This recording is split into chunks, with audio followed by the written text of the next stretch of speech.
Welcome back to TalkTensors. You know how much we love to geek out on the latest machine learning research, and today is no different. We're taking a deep dive into a paper that's all about computer vision, specifically relative pose estimation. Yeah, this is a really interesting one. It's all about how we can better use information about depth to figure out where cameras are in relation to each other. Okay, so that's the goal, but let's back up a bit.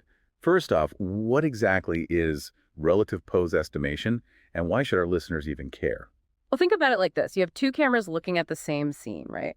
Relative pose estimation is basically figuring out where one camera is in relation to the other, like its position and orientation in 3D space. Okay, I'm picturing it. So why is this such a big deal? Where does this come into play in the real world? It's huge for all sorts of applications. Like if you want to create a 3D model of an object or a scene from multiple images, you need to know exactly where the cameras were when they took those pictures. Right, that makes sense. So this paper we're looking at today is called Relative Pose Estimation through Affine Corrections of Monocular Depth Priors. Can you break that title down for us? What are affine corrections, and what are these monocular depth priors? Let's start with the monocular depth priors. So monocular means we're talking about a single camera, and depth priors refers to the information we can get about how far away things are from the camera. So we're talking about estimating depth from a single image. Exactly. And this has been a really hot area of research lately. We've gotten really good at training deep learning models to estimate depth from just one viewpoint. Okay, so that's the monocular depth priors part. Now, what about those affine corrections? Well, this is where the paper gets really interesting. See, traditionally, when we use monocular depth information for relative pose estimation, we've made a certain assumption. We've assumed that the depth maps from different camera views are related by just a scale factor. Meaning one is just like a zoomed in or zoomed out version of the other. Yeah, exactly. But the authors of this paper are saying, hold on, that's not always the case. The depth maps can actually be different in more complex ways. Okay, so there's more to the story than just zooming in and out. Right. They point out that the best monocular depth estimation models predict something called relative depth, which is different. It doesn't change if you scale things up or down, A&E. It doesn't change if you shift things around in the image. So it's not just about the size of objects in the image, it's also about their position. Exactly. Like imagine you take a picture of a cat sitting on a couch. If you shift the entire scene to the left, the relative depth between the cat and the couch stays the same, even though their absolute positions in the image have changed. Okay, I think I'm following. So if we only account for the scale difference and ignore this potential shift, we could end up with errors in our pose estimation. Exactly. And that's where those affine corrections come in. The authors propose a way to model both the scale and the shift. They're essentially trying to capture this more complex relationship between the depth maps from different camera views. So they're saying, hey, let's not oversimplify things. Let's consider both scaling A and D shifting to get a more accurate picture. Exactly. It's like they're giving the model more information to work with, making it more sensitive to these subtle variations in depth that might have been missed before. And they've come up with different ways to handle different camera situations. Yeah. They actually have 3 different solvers. One works when you know all the parameters of your cameras, like the focal length and stuff. Another is designed for situations where you have a single camera that's moving around, but you don't know its focal length. And then there's a really cool one that's super flexible and can handle 2 cameras that might have totally different and unknown focal lengths. It sounds like they've really thought about how to make this applicable to a lot of different real-world scenarios, not just some idealized lab setting. Definitely. And they didn't stop there. They took things a step further and created something called a hybrid estimation pipeline. A hybrid estimation pipeline. Okay, I'm intrigued. Tell me more. Well, traditionally, when you're doing relative pose estimation, you rely a lot on finding matching points in the images, things like corners or edges. You use these points to kind of triangulate where the cameras are. Ah, yeah, I remember learning of that. It was like those connect the dots puzzles, but for cameras. Exactly. But sometimes these methods can have trouble, like if the scene doesn't have a lot of distinctive features or if the images are blurry. Makes sense. Yeah. So what's the hybrid approach all about? What makes it special? Well, this new pipeline combines those traditional point-based methods with the new depth-aware solvers they've developed. It's like they're giving the system the best of both worlds. So if the depth information isn't great, it can still use those matching points, and vice versa. Exactly. It's all about making the system more robust and reliable no matter what kind of images you throw at it. And to make things even better, they added a scoring system and a local optimization step to fine-tune the results even further. Okay, wow. It sounds like a lot of clever engineering went into this. Mm. So to really appreciate how cool this all is, I think it would help to take a step back and look at the history of relative pose estimation. Kind of see where this research fits in the grand scheme of things. Yeah, that's a good point. Let's rewind a bit and see how this field has evolved over time.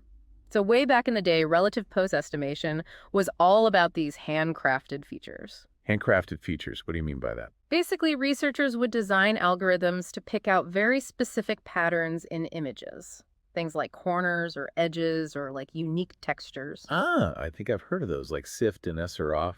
Right, those were the big names back then. Yeah, exactly. Those were the rock stars of feature detection. And, they actually worked pretty well for a while. They allowed us to do things like recognize objects automatically and track motion and even start building 3D models from images. So they weren't perfect, obviously. Right. They definitely had their limitations. Like they were really sensitive to changes in lighting or the viewpoint or even small changes in the scene itself. And forget about it if the images were blurry or didn't have those nice clean features. Yeah, it sounds like a pretty fragile system. Yeah. So what changed? What was the big breakthrough? Well, the real game changer was the deep learning revolution, specifically convolutional neural networks, or CNNs. These things are amazing at learning complex patterns from images. So instead of trying to manually design these feature detectors, we could now just train a CNN to learn the best features for us. Exactly. And because CNNs can handle much larger data sets and they can learn much more sophisticated relationships, the accuracy and robustness of these systems just skyrocketed. Makes sense. So where do those depth maps and monocular depth estimation models we were talking about earlier fit into all of this? That's actually a key part of the story. So as deep learning progressed, researchers realized they could also use CNNs to predict depth information from just a single image. Right, those MDE models. Yeah. And these models are super cool. They basically learn to infer 3D depth from 2D image cues. It's kind of like how our own brains do it, right? We use things like perspective and shading and occlusion to figure out how far away things are. So we're basically teaching AI to see the world in 3D the way we do. Yeah, basically. And once you have a depth map for an image, you suddenly have all this 3D information about the scene. And that's incredibly valuable for figuring out the relative position of cameras. It's like having this whole extra dimension of information to work with. It makes sense that it would help. Exactly. And that's really where this paper comes in. It's pushing the boundaries of how we use these monocular depth priors to make relative pose estimation more accurate and more robust. So it's not just a random paper out of nowhere. It's building on years and years of research in feature detection and deep learning and monocular depth estimation. Exactly. It's taking all these different threads and weaving them together to create something new and exciting. Okay, so now I'm really curious to see how well this new approach actually works. Okay. Did they put it to the test? Did they compare it to the old school methods? Oh, yeah. They definitely didn't just stop at the theory. They did a ton of experiments to evaluate their method. And you know what? They really put it through the ringer. Give me the juicy details. How did it perform? Well, they tested it on several different data sets, some indoor, some outdoor. They even used images taken with different types of cameras, just to make sure it wasn't overfitting to any particular setup. And in almost every case, their method outperformed those classic point-based methods we talked about earlier. So they saw real improvements in accuracy. This isn't just some theoretical game. Oh, no, this is the real deal. They got statistically significant improvements across the board, which is really exciting because it means this research has the potential to actually make a difference in all sorts of applications that rely on accurate relative pose estimation. Like what? Give me some examples. What kinds of applications are we talking about? Well, one really obvious one is self-driving cars. I mean, for a car to drive itself, it needs to have a really good understanding of where it is in relation to everything else on the road. Other cars, pedestrians, obstacles, all that stuff. Right. So it needs to be able to figure out its own position, but also the positions of all the other things around it. Exactly. It's like having a super accurate GPS, but for every object around the car.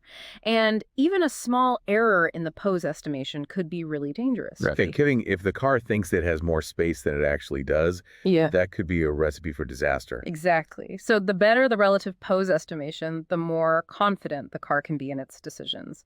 It can make more precise maneuvers, avoid collisions, and ultimately contribute to making self-driving cars safer and more reliable. Wow, yeah, that's a huge deal. Yeah. And it's not just self-driving cars, right? What about other applications? Oh, yeah, for sure. Think about robotics. Robots that work in complex environments like warehouses or factories, they also rely heavily on relative pose estimation. So they need to know where they are in relation to all the shelves and the products Yeah, and the other robots zooming around. exactly. They need to be able to navigate that space safely and efficiently. And if they get their pose estimation wrong, they could collide with things or, even people, which is obviously a big no-no. And I imagine as robots become more and more autonomous and they start interacting more closely with humans, the accuracy of their perception becomes even more critical. Absolutely. We don't want robots bumping into us all the time. So this research could really lead to robots that are safer, more efficient, and, just better at working alongside us humans. Pretty exciting stuff. But as with any research, I'm sure there are limitations right here. Oh, yeah, definitely. This paper has made some really significant strides, but there's always room for improvement, always new challenges to tackle. Like what? What are some of the loose ends? Where do you see this research going next? Well, one area where there's definitely room for improvement is in the modeling of depth itself. Okay. How so? What's the issue there? So the authors of this paper, they use affine corrections to account for the differences in depth maps between views. And as we talked about, that works pretty well, but it's still a simplification. Meaning they're assuming that all the variations in depth can be captured by just scaling and shifting.